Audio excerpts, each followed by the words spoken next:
Chappie be the rudest bad boy in Joburg, Streetwise professor, fuck mother. Right, you the rudest bad boy in Joburg. Chappie be the rudest bad boy, Streetwise professor in Joburg, fuck mother. Yes.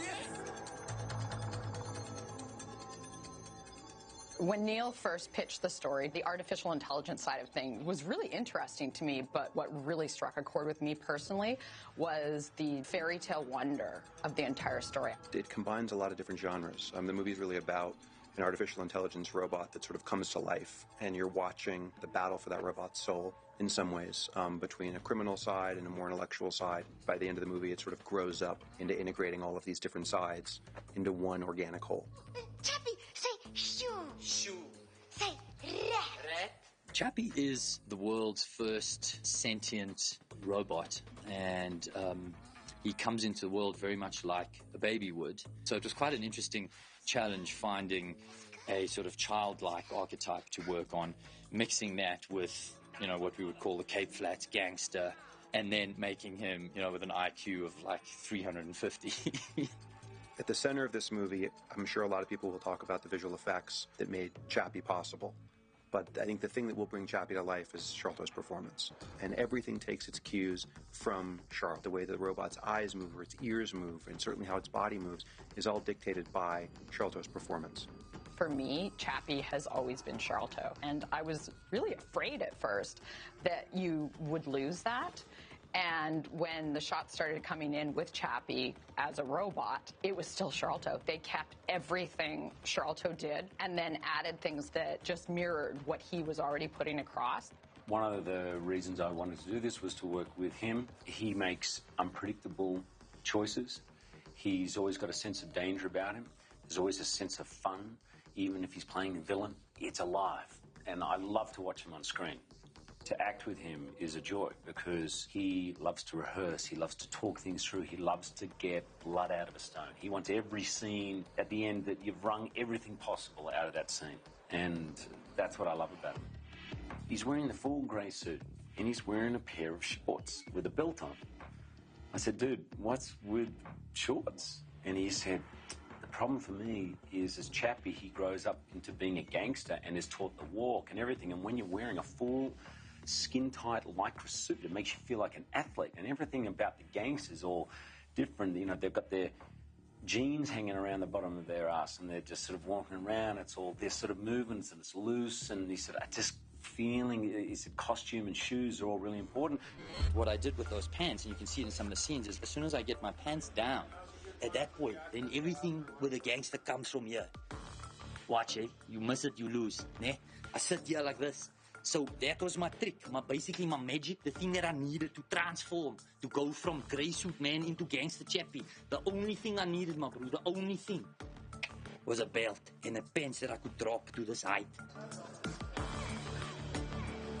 And then I also was able to add some bling rings every now and then, which sort of helped me. And occasionally I would wear the actual bling that you see Chappie wearing in the film around his neck. He's made this character so adorable you can't help but melt, so acting opposite him has just been so easy. I'm Dion, remember?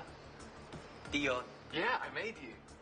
I've worked on a lot of special effects films, and I've never been in a situation where the person who's going to be transformed into a visual effect completely is actually just acting. Yes, they're wearing a grey suit, but having someone like Charlton there is so genius. And I think the design of the actual scout robot, the fact that it's about the same height as him, means he doesn't have to wear stilts, he doesn't have to hold a stick with a tennis ball on top. It feels very real. Very early on, Charlton as Chappie was coming up with ideas and concepts to make sure that what he had created as Chappie would be transposed as the actual animated character. This was quite an interesting performance for me, movement-wise. It was something that I had to be very, very aware of. Every single mannerism, everything that he was doing, because a lot of the essence of Chappie as the animated robot was obviously going to be how he moves, how he looks, just his little reactions.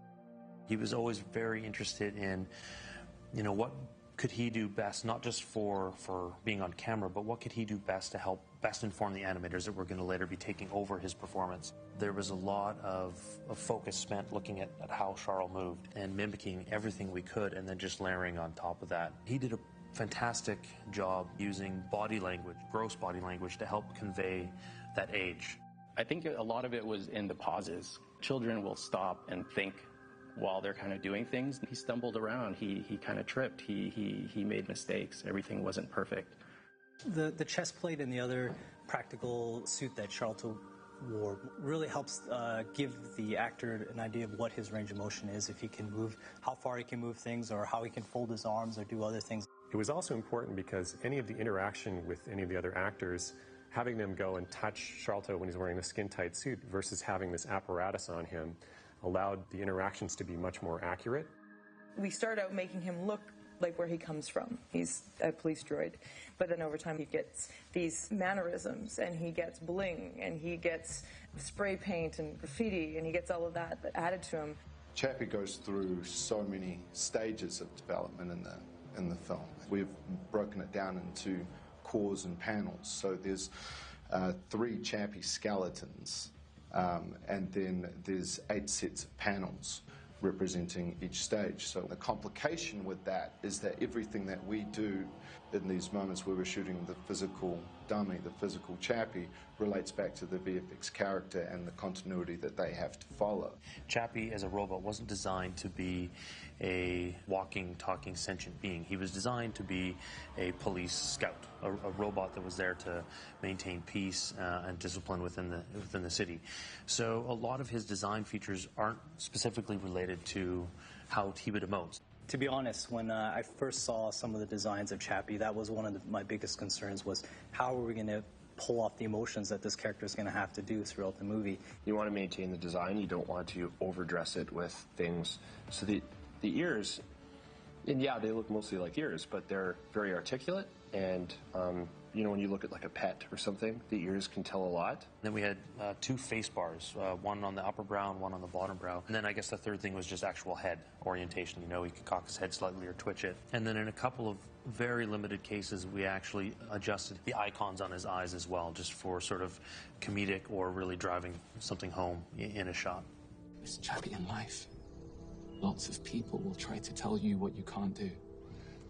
And you know what? You must never listen. Chappie learns from all of his parents, mostly Ninja and Dion, and to see what he is able to assimilate into his soul and who he is very interesting. I'm kind of playing his father figure in this, in a way, which is strange. It even feels strange saying it. Dion genuinely cares about this robot. You know, he genuinely wants it to do well. He wants it to succeed. He wants the world to see this thing succeed. I've put so much into this creation, and it's come alive under these dreadful circumstances. Oh, this is a clever little robot right there. This is a clever little robot right there.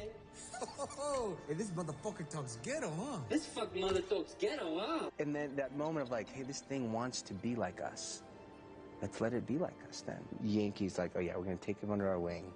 And he's thinking, oh yeah, this is gonna work. What's up, fuck mother? Oh shit. Where did you learn that from? These guys? Hey. My character spent years of his life creating this robot just to be ruined, you know, by these guys. So that's massively heartbreaking. I'll call the police on you, I swear, for mistreating him. I mean, the word humane and human has always seemed like a gross joke to me. And Chappie, I think, behaves in a far more humane way than most of the characters in the film, yet he's not human. Why you humans do this? Why are you all alive? No, Michael, you're gonna be okay. Chappie is just an open spirit, and he's the shining light. He's actually the inspiring one of the film, and how, in many ways, like kids can in our own lives, remind us and show us possibly how far off the track we've gotten.